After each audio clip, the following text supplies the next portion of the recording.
Vamos começar? Tempos atrás, uma seguidora me mandou a seguinte pergunta lá no Instagram. Fala sobre os temas mais importantes em direito financeiro para a advocacia pública. E eu demorei para fazer esse vídeo, que eu precisei refletir melhor, entender o que faz sentido a gente falar sobre esse tema para sempre ajudar vocês nos seus estudos. Então segura sua mão, assiste o vídeo até o final. Eu já falei que até eu tive dificuldade de lidar com esse tema. Não sai deixando o like e se inscrevendo em qualquer lugar não, porque depois o algoritmo fica te mandando esses negócios aí que você nem quer ver depois no YouTube. Chega até o final, mas também se você gostar, concordar com o que eu tô falando, aí sim você não pode esquecer de deixar o seu like e se inscrever. Então, a ideia dela, quando ela me pergunta quais são os temas mais importantes em direito financeiro, e a gente pode pensar isso em qualquer disciplina, para a advocacia pública, para concursos de procuradoria, a gente tem que partir do primeiro ponto. O que seria esse mais importante? Olha, o mais importante é aquilo que mais cai, certo? Porque veja a disciplina de direito civil. A gente fala que o que mais cai, o que é mais importante, está ali no iniciozinho, parte geral, até ali teoria geral dos negócios jurídicos, né? Quando a gente fala até dos vícios ali do consentimento. Só que esses temas não são importantes para mim no meu dia a dia. Eu tô para te falar que eu já tenho mais de 10 anos de procuradoria e eu nunca usei esses temas de direito civil no meu dia a dia. Então, o mais importante quando a gente pensa nisso seria o que mais cai. E por mais que eu entenda esse pensamento, esse tipo de dúvida, porque faz sentido, né? Se eu chegar para você e falar o seguinte, olha, existe um caminho aqui que vai te fazer ser aprovado em 6 meses, 1 ano, 2 anos, tô falando hipoteticamente, tá? Para que você pegaria um caminho que vai te fazer ser aprovado em 5, 6 ou 4 anos? Então, quando a gente pensa nos mais importantes, no que mais cai, é lógico que você está querendo saber o que a banca mais cobra, potencializando assim o seu percentual de acertos e assim você passando mais rápido. Eu entendo, mas para mim isso não faz sentido e eu nunca estudei assim. Porque pensa comigo, quando a gente fala nos assuntos mais cobrados, é algo que a gente faz olhando para trás. A gente olha 2 anos atrás, 5 anos atrás, 10 anos atrás, e identifica quais os temas a banca costuma mais cobrar. E sim, eu reconheço que as bancas têm uma tendência em repetir os assuntos. Só que não existe nada que obrigue a banca a continuar cobrando apenas aqueles temas. Então, por mais que ela possa e ela tenha essa tendência de repetir, não há nada que obrigue a banca a fazer isso. E é por isso que a gente vê de vez em quando as provas que saem um pouco desse padrão, que tem questões que não obedecem esse padrão de cobrança. Por exemplo, o PGS Ceará, que foi um concurso recente, cobrou muito direito penal. Era um negócio que a banca não fazia, a banca CESP que organizou esse concurso. E as bancas, de uma maneira geral, um concurso de procuradoria não costumam fazer, mas nada impede que elas passem a fazer isso. A AGU, por exemplo, provas recentes, cobraram quilombolas, fora um assunto que não é muito cobrado.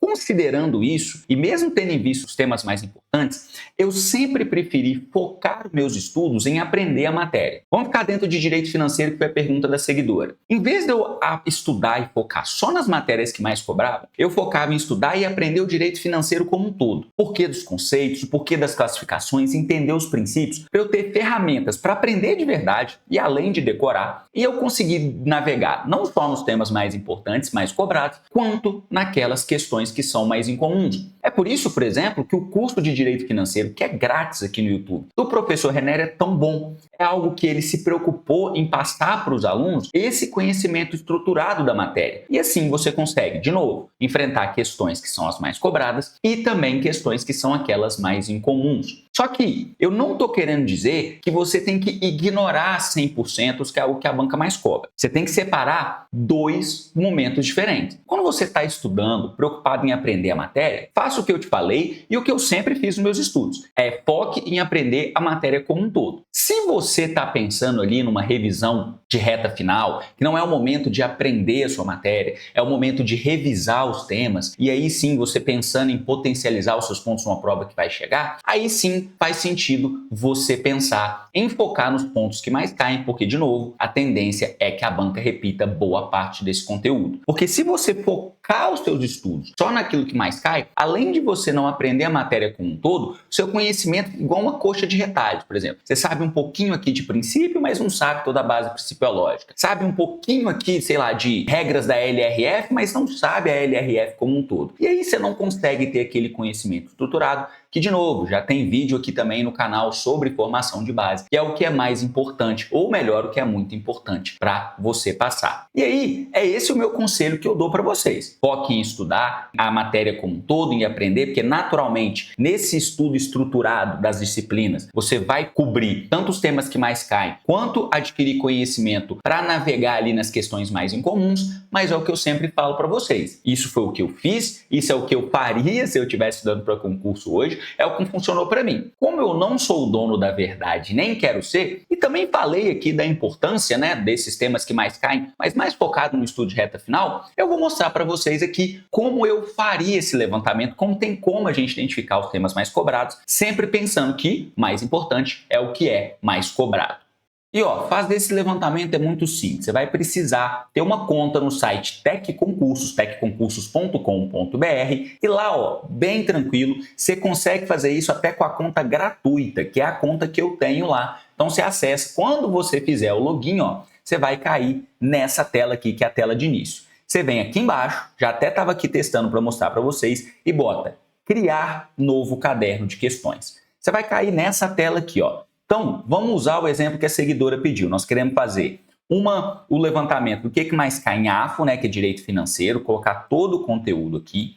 A gente quer saber dos últimos 3 anos, estou considerando que 2025 ainda não é um ano inteiro, né? Nos últimos 4, nos últimos 5 anos, na verdade vai dar 5 anos e meio, né, se a gente pensar no meio ano aqui de 2025. Quero saber da carreira de procurador, que foi o que ela me pediu aqui, da advocacia pública.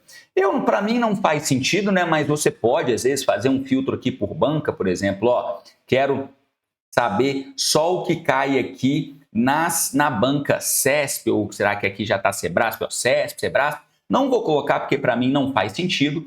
E aí a gente elegeu os nossos filtros aqui, matéria, direito financeiro, os últimos 5 anos e meio e para concursos de procuradoria. Qual o nome que a gente vai dar aqui? Vou dar o nome do que mais importante, tá? E aí você gera o seu caderno aqui. Quando gerar, você já vai cair direto no caderno e aí você vai em índice, tá vendo aqui, pertinho da minha cabeça aqui, e em índice você manda expandir e aí para você organizar por matéria, ou ordenar as questões em ordem crescente ou decrescente, você vai precisar de uma conta paga. Mas com a conta gratuita a gente já consegue ver isso aqui, Ele filtrou 550 questões e a gente já dá uma olhada aqui, por tema, qual o percentual de cobrança de cada um, Então, mais ou menos aqui, olhando de cabeça, 17%, lei de responsabilidade fiscal, 41%, é, sem dúvida alguma, o tema que mais cai. Se você quiser orientar seus estudos por isso aqui, você pode já ter essa confirmação de que lei de responsabilidade fiscal é um assunto que você vai cair. Como eu disse, eu não faria, eu me preocuparia em entender as disciplinas como um todo, fazer um estudo estruturado e deixaria esse levantamento aqui do que mais cai só para aquele meu estudo de reta final, mas eu não sou o dono da verdade. E aí, definir os temas mais importantes, definir a sua estratégia de estudo é a melhor plataforma para você organizar os seus estudos entre diversas outras funcionalidades. É aqui, joaomarcelooliveira.com.br. Partindo da sua página inicial, você vem aqui em ferramentas, depois vem aqui em calendário. Vou mudar para a próxima semana aqui porque eu precisei trabalhar a semana atual mostrando para os meus alunos como a plataforma funciona, então ela está até sem espaço para a gente colocar nada. Mas aí você vem aqui, por exemplo, a gente viu que em direito financeiro é muito importante estudar a LRF, né? Você pode arrastar aqui, bota ali segunda-feira de manhã, eu vou estudar direito financeiro, a LRF é grande, talvez você queira estudar um tempinho a mais e tal, e aí eu vou continuar com esse estudo na terça-feira também, só que na terça-feira eu vou começar a estudar às 5 da manhã, tem pessoas que precisam estudar bem cedinho assim, e aí você vai montando todo o seu planejamento aqui, vai cair também direito constitucional, eu vou estudar na quarta, e você pode até rastrear o tempo que você está estudando, vamos supor que você sentou para estudar agora e você vai ler a LRF, você seleciona aqui o tempo que você está estudando de lei seca, vai estudar aqui por 40 minutos, inicia o seu rastreamento, já está aqui contando o seu tempo de estudo. E aí, como você viu que a LRF é muito importante, você pode botar uma meta macro. Eu quero estudar toda a LRF. E aí você começa na segunda-feira e talvez você precise de 1, 2 3 semanas para terminar isso tudo? Depende de cada um, ó. Tá criada a sua meta macro e talvez assim, ó, no primeiro dia, no dia de hoje, ou vamos botar na semana que vem, já que a gente jogou para semana que vem, você vai ler os 10 primeiros artigos da LRF, ou você pode ler um capítulo específico do seu livro. Estou só aqui inventando alguma coisa para você ver e olha como é que isso automaticamente gera uma tarefa para você que você pode acompanhar aqui no seu calendário de desempenho. Ó. Nessa semana de 13 a 19 eu ainda não joguei nenhuma tarefa ali, como eu disse a vocês. Estou mostrando para meus alunos que isso aqui, como é que funciona, então minha conta fica um pouco bagunçada, mas o que eu lancei aqui, ó, já está, tá pendente de conclusão ainda. Quando eu concluir essa matéria aqui, ó, vou marcar aqui, pum, a minha atividade, o meu painel de desempenho automaticamente mostra que eu cumpri o meu planejado comigo mesmo, meu combinado comigo mesmo.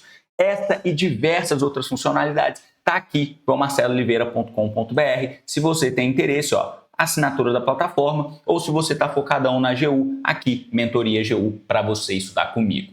E como sempre, eu agradeço a atenção de todos vocês e até o próximo vídeo.